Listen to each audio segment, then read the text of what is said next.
Welcome to Recalibrate Reality, the future of New York. Our guest today is the best-selling author and an internationally renowned expert on cities, Richard Florida.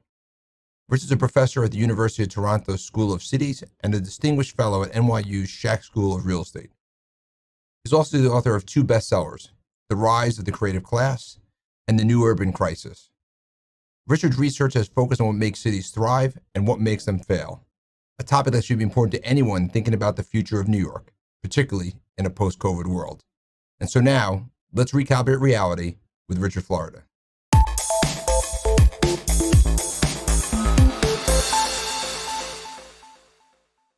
Richard, welcome to Recalibrate Reality. Scott, it's always great to be with you.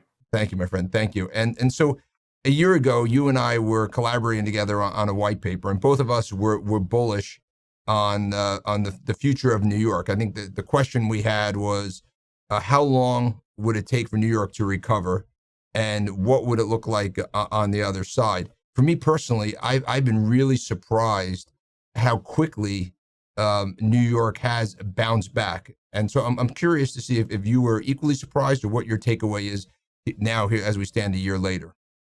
I knew New York would bounce back. I knew it in my gut. I knew it in my intuition, and I knew it from what I do, studying cities. I mean, I don't think we've ever seen a more resilient city than New York. London's resilient. You know, there are great cities that are resilient, but New York has a resiliency and a spirit that's second to none. And you kind of knew, I went back, and you know this about me. I went back and I read all the history of other pandemics, the Spanish flu, the plagues, all this stuff. And every time, people do decamp. They run away from the plague or the pestilence. But as soon as it's over, they come back, and especially the young people, right? The ambitious people looking to make a life, looking to reconnect. I'll tell you what was interesting to me. I was in New York last week, and it was my first time back because, I live in Toronto now, since before the crisis. And I think I did have one thing wrong. I think I got something wrong. I knew New York would come back, but I think I got how it would come back wrong. I kind of assumed that downtown, nightlife, restaurants, the cultural scene would be the first to come back. And I stayed downtown. I stayed in Soho. And it was great. The little sheds were great with the restaurants. There were people, but it was quiet because there wasn't tourists. But when I went to two dinners at Midtown, and I expected Midtown, the offices are coming back. You're bringing people back, but people are still scared of transit. I expected Midtown to be dead as a doornail. It was jamming. I mean, every restaurant was packed. There were people reconvening with their colleagues, people out to lunch, people grabbing cocktails. So what it suggested to me is that the city's role, not only as a place to live and work, but as a convening ground, that was the thing that was really coming back quickly. I think the big driver of this, of course, is the young folks. I think that cities have always been a great place for young people. It's where you come to make your career, get opportunity, build your network, find people to date and mate. And at the margin, those rents go down a little bit more. Then people can go 2-3 roommates and get a nice place and establish their career in New York. So yeah, I think that reset is important. I'm just worried about every other time we've predicted this, whether that was after the tragedy of 9/11, whether that was after the financial crisis of 2008. We said, oh, there's an affordability moment. Prices kicked up again very quickly. And so I don't want to say this is a big worry now. There's a big inventory overhang. But my little bit of a worry is we talk about this 3 years from now, New York is again very, very unaffordable. Yeah, and I'm going to want to go back to that. But first, to your point, which is interesting, right? We have the apartments are filling back up, restaurants are filling back up. What we haven't seen fill back up are the office buildings. If you look at most of the office buildings in Midtown are still, let's call them 20% occupied, even though tenants are paying rent. And when we talk to the CEOs of these companies, they're all inclined to bring their teams back between now and sometime in September. But you talk to a lot of these employees, they don't want to come back. They've been getting comfortable at home. They're a little bit calcified, right? They've been home for working remotely for a long period of time. How do you think this tug of war ends in terms of the companies wanting to bring back their employees and the employees pulling back on that? Or pushing back on that? I think it's a subtle, nuanced, and medium run adjustment. Look, I'm calcified, and I'm a pretty ambitious, pretty hard going, charging guy. It's been nice to be home with my two girls. You kind of lose, when I had to pack a bag last week, It usually take me 5 minutes. It took me an hour to find a DOP kit to this and to that. It's hard for people. And again, I'm a hard charging person, for people who you get into a routine. The routine just becomes nice. You go for your walk, you go for your run, you do your Zooms. I'm not saying people, but they get into this routine, spend time with the family. It's hard to readjust. And then, of course, with the issue in New York, I think that there are still some people who are a little bit nervous about the mass transit, whether that's a railroad commute, a PATH commute, a railroad to the subway commute. There's something that's called, it's not the building per se they're scared of. They might even like to go back to the office. It's something in there. So I think it's going to be a subtle and nuanced. I do think it's hard to do in the summer, especially in August. August is a time people are used to kind of doing a vacation deal. I think by September, October, we start to see a recalibration. And then as it gets colder, people, they kind of want to get back with their life. But I think it's going to be gradual. Where we see back to the office bigger is, of course, the Sunbelt cities. If you track it in the Dallases, the Houstons, there is more back to the office in those cities, but they are more driving cities, right? And they have fewer restrictions. And I can't help but think, I said this with regard to Miami, I think one of the things which were necessary, but penalized, I don't want to make a federal case about this, penalized New York or San Francisco or Boston was the heavy restrictions. I think in the communities that had less restriction, whether you agree with that or not, people got used to dealing with the virus and getting out and about more. Where there's been heavy restrictions, heavier lockdowns, that's been harder. So I think all of it means probably by fall, mid-fall, we'll start to see the beginnings of an uptick. Yeah, no, and I think it's a good point about the heavy restrictions, because it's much more anxiety provoking when you have been away from the office for as long as you have been. And now as you're coming back, I think the other thing that, as I talk to CEOs, is really them trying to hypothesize is what is the future of the workplace, right? I mean, the genie's out of the bottle. We've learned that you can use video conferencing and work remotely effectively for some things, but also how important it is to bring people back to the office, and trying to figure out what's the right model to find the right balance between letting people work remotely and enhancing their quality of life and avoiding the commute, with getting them back to the office for that engagement with their peers and building social capital and collaboration and mentorship. What's your take as to where we think that goes, this hybrid work model in the future? Well, we have pretty good data. And again, surveys in the heat of battle are not perfect, but the people who do these surveys are pretty capable economists. What are they saying? About 5% or less of workdays were done remotely pre-pandemic, and about 20% of workdays will be done remotely post-pandemic. Now, of course, that's skewed. It's not essential workers. They have to be face-to-face contact. They have to be doing things directly. So that's more of our workforce, professional, knowledge, creative workforce. But 20% means that 80% of people are still going to go to work. And I think the big thing is I think we kind of conceived of cities wrongly all along. We kind of dumped the world into two buckets. You work in an office in a city, and you live either in a city or a suburb, and you commute to work. But I think what cities have always been around about is connection. It's not work and live. Of course, you work in a city or you live in a city, but what the real role of the city is, why it's a spur of innovation, why it's a spur of creativity, is its connection. And, sociologists have a word for this. They call it a third place. Work is the first place. Home is the second. I think I got that right? Or vice versa. Home and work, 1 and 2. And then the third place is the cafe, the restaurant. But now we've invented a whole new category, a co-working facility, a convening facility, a meeting facility. When I stayed at the hotel in Soho, they had 3 kind of different rooms. They had a rooftop, they had a restaurant and a cafe. All 3 of those rooms were booked out 3 times a day for events. You couldn't even get your coffee. You had to fight the event crowd. It seems to me that the role of city is going to be like Rome, going back to Rome. It's a place of convening, of connecting. Not that they'll still be working in offices, there'll still be residents, but I think the big opportunity space, and I'm going to run an idiotic idea by you. In a way, we all can learn something from, of all places, Las Vegas. Now, I know that sounds ridiculous. Las Vegas, it's glitzy, it's glamour, it's whatever, it's fake.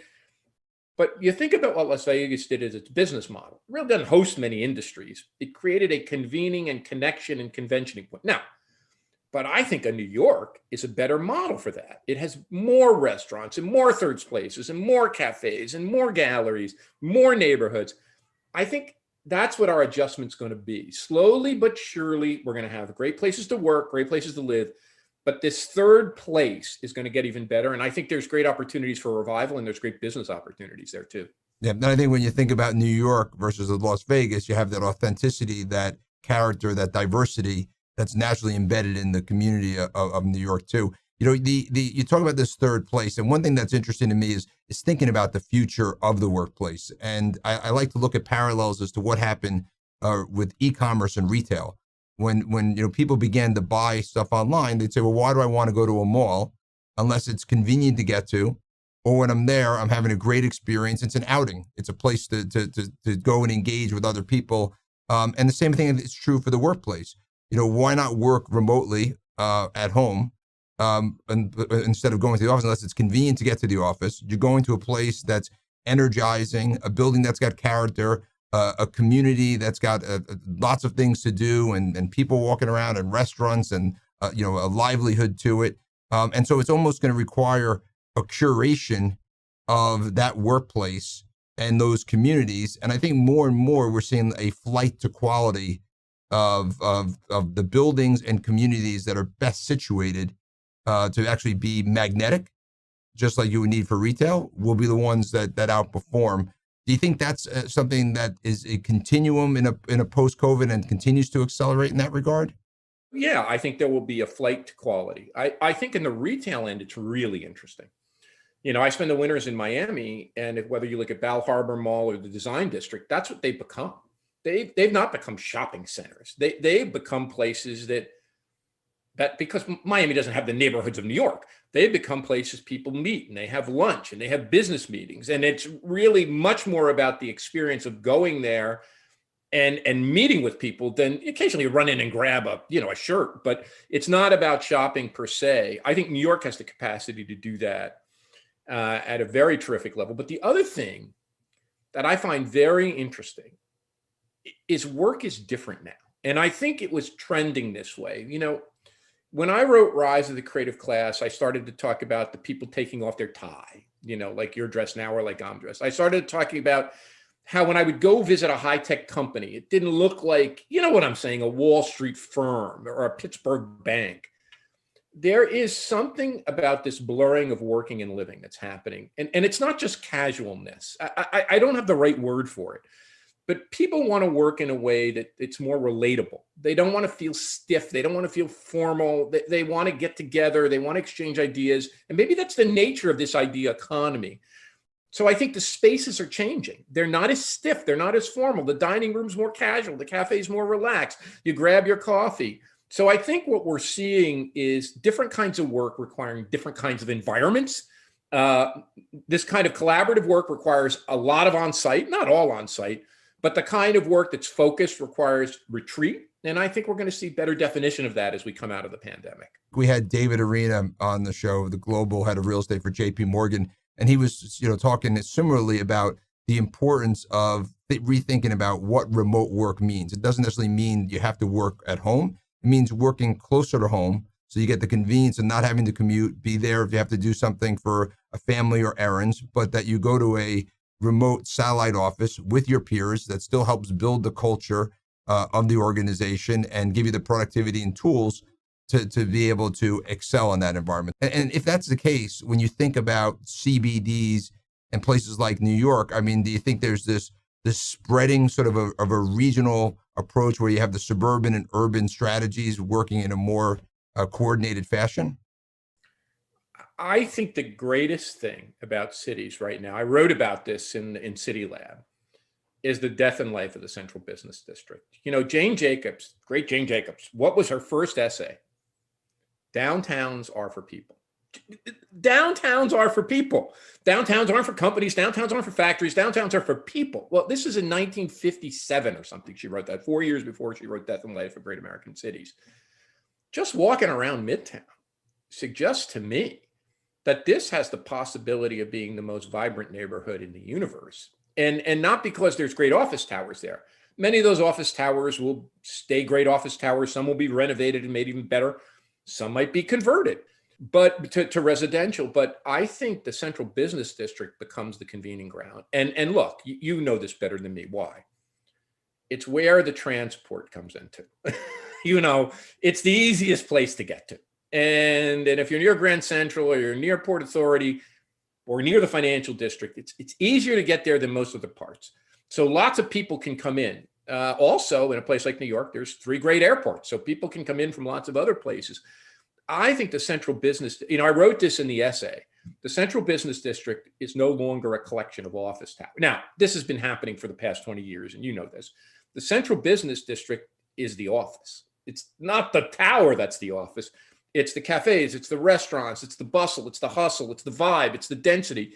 And I think the remaking of the central business district, if you had asked me 6 months ago, I would have said, boy, oh boy, doesn't Soho and Tribeca and the Village look great? And of course they look great.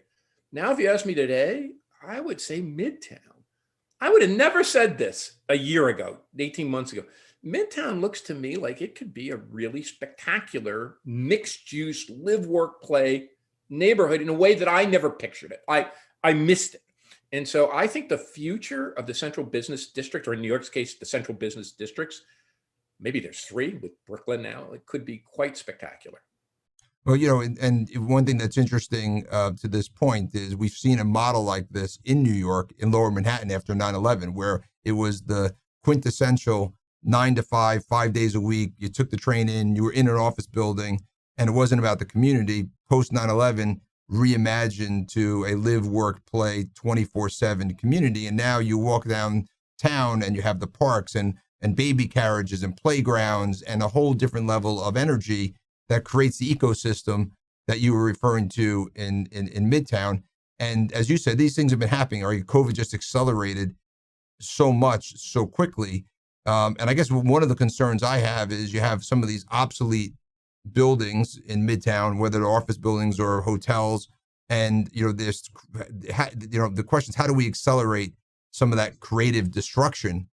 And I don't know if you've seen any policies or ways to actually make that happen more quickly to get to that final vision that you described. I think you made a really important point, especially as a dad of 2 young kids. Parks really mean a lot to families. I mean, if you're going to support family living, you need schools, which now are in Lower Manhattan, and you need parks because people are living in apartments. So that's important. And maybe Midtown has access to parks, but maybe it needs more pocket parks.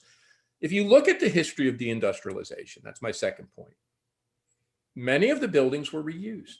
The beautiful buildings in Soho, the cast iron buildings, the beautiful old factories in Tribeca, but some of them weren't, and they were knocked down.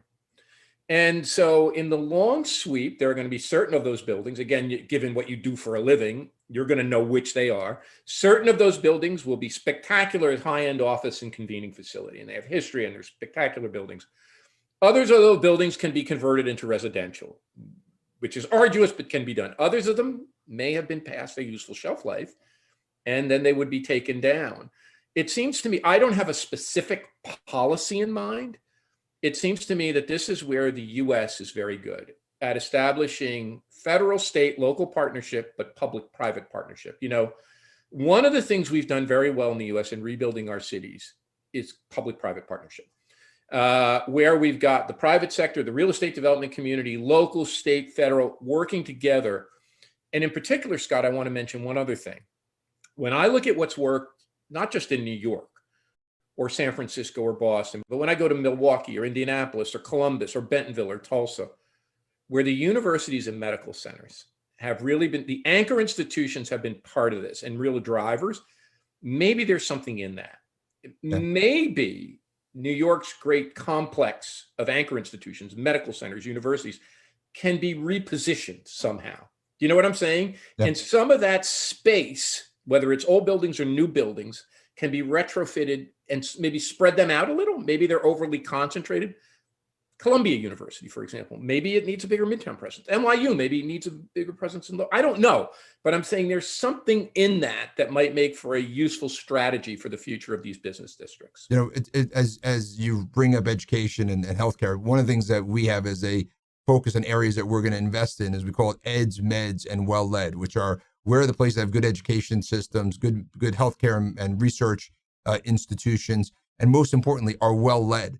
And that really, I think, is the glue that drives that public-private partnership and policy initiatives that you're speaking of. And again, in our conversation with David Arena, we were talking about the East Side zoning laws that enabled you to upzone around Grand Central and Park Avenue, and how that has sparked them redeveloping their new headquarters and so many new buildings along Park Avenue, as well as new places for people to come and convene, right? And so it's a good example of how public policy itself can be a driver of this positive change, but it comes down to having good leadership that helps orchestrate that public-private partnership. It's hard to find a place that has better civic leadership than New York. I mean, the interest of the business community, the civic community, the involvement of academic leadership, the intermediary institutions that exist, it is a pretty well-governed place. Is it perfect? No. Are there problems? Yes. But in the scope of things, New York is reasonably well-governed. I want to go back to one thing, though. And this is so hard for someone who's a progressive to say. What really worries me about cities, people talk about taxes. There are two things that worry me. One is the easy one to think about, and that is the perception of rising urban crime and disorder. Now, I wrote about this in the New York Times several years ago in an op-ed called "The Urban Revival is Over." And I said, we have to watch this, that people get scared when they feel unsafe. And I'm not so sure New York is a horribly less safe place than it was, but the perception is that it is. So that's important. The second one is the restrictions. And I think that people in America, in general, just don't like being told what to do.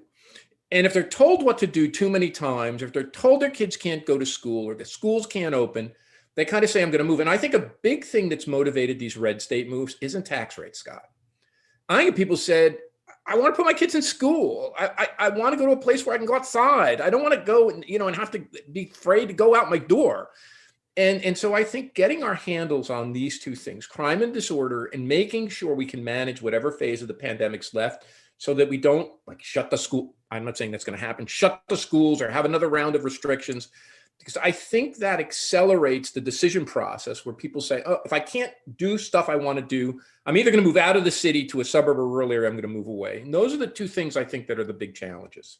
Yeah, another challenge that we focus a lot on is the sort of the rise of the haves and have-nots. And, when you think about what happened with COVID, it really shined a spotlight on the number of structural inequities that existed in our many underserved communities. And they bore the brunt of the public health issue, and they're structurally dislocated from this recovery. And at the same time, we have these great companies that are having record stock prices every day, and their businesses are doing better than ever. What actions do you think cities like New York can take to help deal with these inequities and this widening gap that exists? And how can we leverage some of the public-private partnerships that you referred to? Well, one of the things I talk about in my book, New Urban Crisis, which makes me optimistic about the future of cities, is precisely the fact that cities are diverse, racially, ethnically, and in terms of socioeconomic status. They are not homogeneous communities like many of our gated suburbs, which are all rich people. So that urban politics has to register these claims. If you're a less advantaged person, if you live in a less advantaged neighborhood, you want better services, you want better educational opportunity, you want racial and economic justice. And so I think our cities, and at the same time, our cities have come back. There are many more affluent people. There's businesses with a bigger stake. There's universities and colleges that care about cities.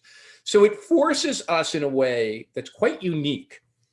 And that's what I think gets a lot of the more libertarian parts of the business community, Scott, maybe not like you, upset. Why can't we get our way? Why can't we do what we want? Why do we have to pay attention to homelessness? Why can't we just go about business the old-fashioned way? Because cities are big, diverse places, and they process these claims. So yeah, I think we have to double down on this. Fortunately, we have a presidential regime that is helping, not hurting, because cities can't solve all these problems on their own. They don't have the resources. But it seems to me that it's not just, I think we have a misconception when it comes to inequality, that somehow just material goods and money will solve it. I don't think it will. I think that what people want is opportunity and purpose. And that's what we haven't had the conversation. One time I gave this talk in Sweden about the future of society. And I said, in Sweden, you created the welfare state, the social democratic ideal, giving people more equitable society, but people are still pretty unhappy. They don't just want money. And of course they want to be able to live a life. And they don't just want a decent place. Of course they want a decent place to live. They want purpose and meaning and opportunity. They want their kids to be able to do better than they did.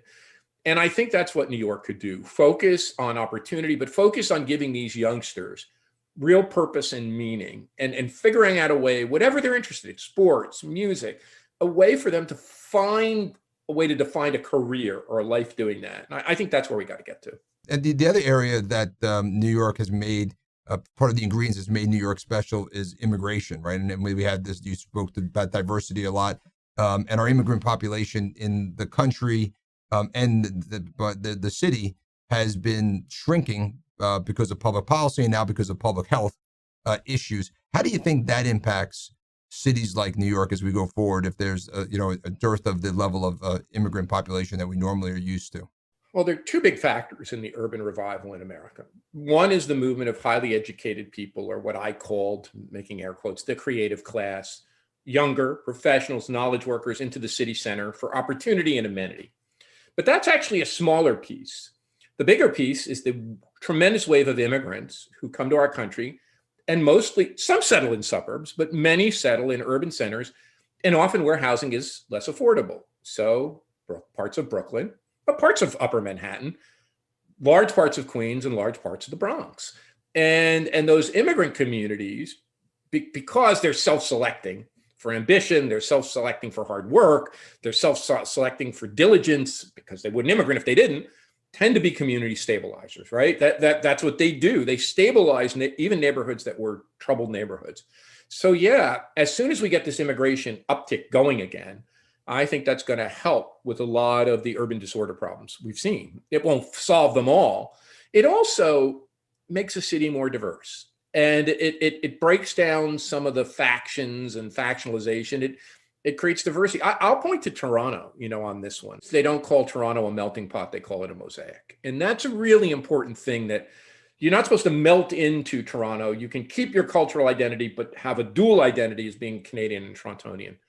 You reference New York as a superstar city. And I think one of the things that we're seeing, and I'm curious on your take of this, is more of a superstar region, right? That the people that normally would be in the city are bleeding out to the suburbs, and not necessarily your white picket fence suburbs, but the urban suburban downtowns where they're getting the best of the diversity of the architecture, of the character, of the walkability of what a city is, but still close to open space, still close to public transportation back to New York. I wonder if that's also an outlet when you think about trying to help on equality, of a place where more people can live and get the access to the education foundation for opportunity that you were referring to. Cities grow two ways. They grow by intensifying the use of land. So bigger towers like that are in the back of me, and bigger condo towers and denser residences in and near the core. But they also grow outward. They extensify the use of land. You see that in New York as it grew from a walking city to a streetcar city to a car city. Now, what's interesting about New York is you're bringing some of those rural areas. I think what remote work does really well is enable the boundaries of the metro to include these really cool rural areas, like the Hudson Valley towns that were kind of falling apart, and only ex-hippies and artists and musicians. They're becoming real communities. So it stretches the boundaries of metropolitan areas. And in that way, it keeps the New York metropolitan area more affordable and creates churn. There's always spaces to use and reuse. So yeah, I think the other thing about New York, which I think most people don't get when you say superstar city, let's look at the ranks of the world superstar city. New York is 1. London is 2. Hong Kong is 3. We can add Tokyo to the mix, and Singapore and Paris. Well, for all of New York's troubles, of all those cities, New York looks best poised to be the world superstar city. It is the most open. It is the most open with regard to immigration. It's not trapped, whether Brexit, it doesn't have to deal with Brexit. It doesn't have to deal with China incursion into Hong Kong. It doesn't have to deal with the homogeneity and the lack of immigration to Japan. It doesn't have to deal with the issues of the EU and Paris. Boy, oh boy, it looks to me like if I want to project out 2 decades, I think New York becomes the world's #1 global city. And when we're talking about those office towers, I think you get more global headquarters in New York. I think that's going to be the thing that people aren't anticipating. If you're a Canadian company, a British company, a French company, a Dutch company, and you're going to have to say, where can I get the best talent? Yeah, London's great. Hong Kong's great. But I think that talent, magnetism, and diversity and open-mindedness and whatever we think about New York, that's going to make New York the #1 global city. So I think it's going to be the superstar of superstars coming in these next 2 decades in a way we've never seen before. Yeah. And so one last question for you. So we have had our primary election for the mayor recently in New York, and it looks like Eric Adams is in position to become New York City's next mayor. And in fairness to him, to some of your points, he's focused on public safety as a priority for his administration. But if you had the opportunity to sit down and chat with him and give him a couple of ideas of things he should do, in his first 100 days in office, what would they be? So I think job one right now has to be not just public safety, but dealing with urban disorder. There is something that has happened in this vacuum created by COVID where the risk oblivious have come back to life first, and where there's a reality and a perception that cities are chaotic and have disorders. So it's not just more, it is better policing and reform policing, but it's dealing with the causes of disorder, stronger nonprofits, stronger neighborhood associations, stronger bids. I think that is job one, maybe job 2 and 3. Figuring out what to do with transit. And I'm not an expert in transit, but if transit is no longer just a way to get suburban dormitory worker residents into downtown offices, but transit has changed, thinking about what that means, dealing with, I hear, now you'd know better, I hear that that automotive traffic is already starting to exceed pre-pandemic heights. That terrifies me. The kind of gridlock that you would see, and we know that congestion is something that destroys the dynamism of cities. And then I think we've gotten a reprieve, a little bit of a reprieve with the issues of affordability, but keeping that eye on that, because I think in the next 3, 4, 5 years, the affordability is not going to be there. And I wouldn't get distracted with all this bullshit about the decline in New York. I don't buy it for a minute. I would just say, don't even worry about that. New York is the greatest city in the world. It's going to be great. Maybe, as a 5th priority, thinking about internationalization, globalization, what that means for the city as it becomes more of a global finance center, a global real estate center, a global tech center. And then lastly, how to manage the technology thing. Well, I mean, it is clear to me, there's, our friend Steve Case talks about the rise of the rest and the rise of Pittsburgh and Nashville and Indianapolis as tech hubs. When you look at the rise of the rest for real, and we can put Austin and Miami, the rise of the rest technology center is called New York City. I mean, you can take all the rest of them together, Miami, Austin, Pittsburgh, Dallas, add them all up, and they don't add up to New York, right? It's San Francisco's here, and then New York's here, ahead of Boston, ahead of LA, ahead of Seattle. Thinking about what that means, really, as New York becomes one of the world's top 5. Think about this. You've never thought this. What does it mean when New York is a top 5 or top 3 high technology startup hub, and how best to manage that in the fabric of what New York is today? Yeah. And I want to react to your comment on public transit, because, my view on that and spending a lot of time is similar to how you describe people getting recomfortable with the office again, is that as people start returning to public transit, and I take the subway, our teams take commuter rails, the more people that are on the system, the less there is for issues, the less there's perception issues. And I think over time, as people come back to the city, that will work itself through, particularly when the alternative is to sit in traffic like you described. Look, economic theory tells us one thing. Cities grow as long as they can increase the velocity of moving people, goods, and ideas. As they congest, the velocity of moving people, goods, and ideas slows down. The one thing that could, in addition to crime, that could hurt New York's prospect is that velocity of moving people, goods, and ideas slows down sufficiently to damage New York's urban metabolism. So yeah, keeping that going is a big priority. And Richard, as usual, you have a great breadth of ideas. But one theme that I think that sort of spreads across everything that you spoke about was the need, as we get to this new normal, is to be intentional, right? That we have to be intentional about people feeling comfortable in public transit, intentional about making our workplaces and our neighborhoods more activated, more energizing, more magnetic than they would be before, intentional on trying to put in the foundation to help the people that are in the underserved communities have the education and the opportunities that others would have. So it's the theme, I think, coming to new normal is intentionality. Yeah, let me just end on this. I think we've lacked intentionality. I really do. I've been saying this since March of 2020. We need to focus and put the epidemiologists and the infectious disease experts and medical professionals on dealing with the pandemic. But there's a bunch of people who are experts in urbanism in cities, and you need to empower them to figure out the path forward to reopening and recovery. It's like planning for natural disaster. You got to stabilize, you got to clean things up, you got to get going, and you need an intentional strategy for recovery. And in this case, a recovery that's not only vibrant, but it's inclusive and resilient and sustainable. We have not done that. So I think one of the big postmortems we need after this pandemic disaster is to figure out how in the future we can be more intentional from the get-go. Like we have to pay attention because, I'm a road cyclist. It's so funny. If you don't look where you're going, you'll go where you're looking. Think about that. If you don't look where you're going, you'll go where you're looking. That's exactly what happens to cities. If you don't figure out where you want to go, good luck. And I think we've minimized that. That said, look, there's been a better dialogue about New York's recovery and New York's future than in most other cities. Maybe one thing New York could do for other places is help other places understand how to be even more intentional and strategic about their future. Richard, thank you for taking the time, sharing your thoughts and your leadership on thinking about the future of cities and the creative class, and getting us all to expand our own thinking as we go through these new normal times that we have to navigate for the first time together. So thank you so much for taking time. Really appreciate it and enjoy it. Thank you, Scott. That concludes this week's episode of Recalibrate Reality. A New York that is more prosperous, more sustainable, and more equitable than before doesn't just happen.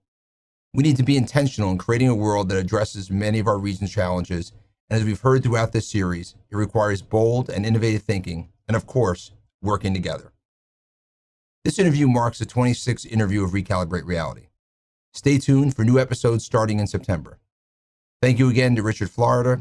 Thank you to the Regional Plan Association, the 92nd Street Y, and to the team for making this week's episode possible.